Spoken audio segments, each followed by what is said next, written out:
एकटा बहिन अपना भैंसा छठ व्रत करऽ के लेल जिद करे छे और कोना कहै छे गीत के माध्यम से सुनाबी कि सुपवतान लायो भैया नारियल बिना है सूप क्या बात कि सुपवतान लायो भैया नारियल बिना है सूप कि छठी माई के घाटियों भैया डाला जय चनचूज छठी माई के घाटियों भैया कोना जय चनचूज सुखवा की नलिया के बहिनी तकवा गेलै अच्छा सुखवा की नलियों के बहिनी तकवा गेलै कथिल के गिनत के बहिनी काला गेलै कथिल के गिनत के बहिनी काला गेलै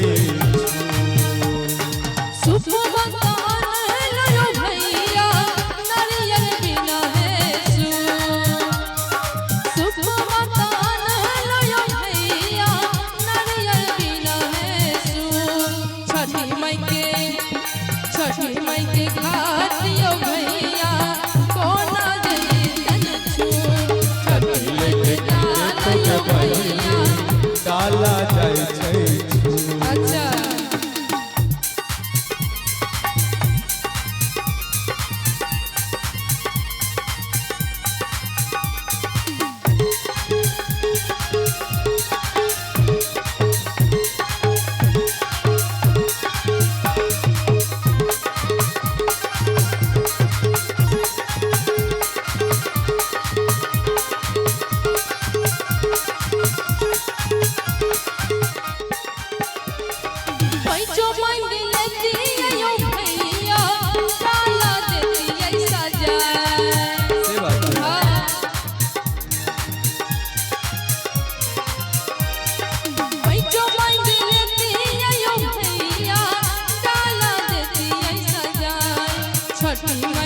छठी माई के घाटियों भैया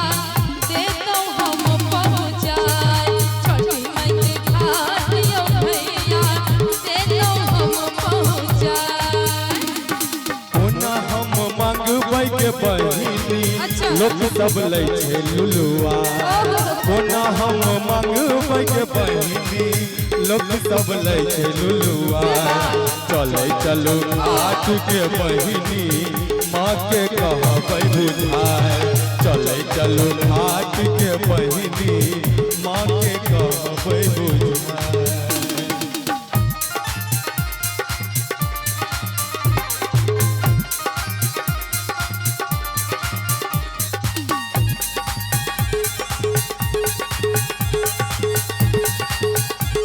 क्या बात है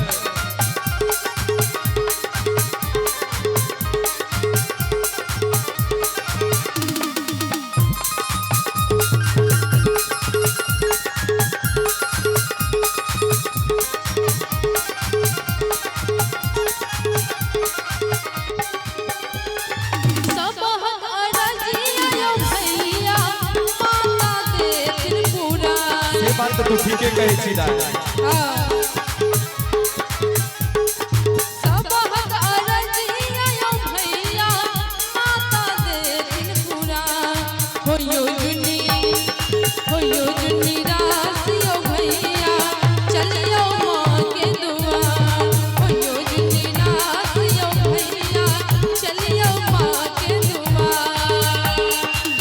के तू कहै छक बहिनी माता छै बरदया के तू कहै छक बहिनी माता बड़ छै दया होयो जुनी निराश के बहिनी माता बड़ छै दया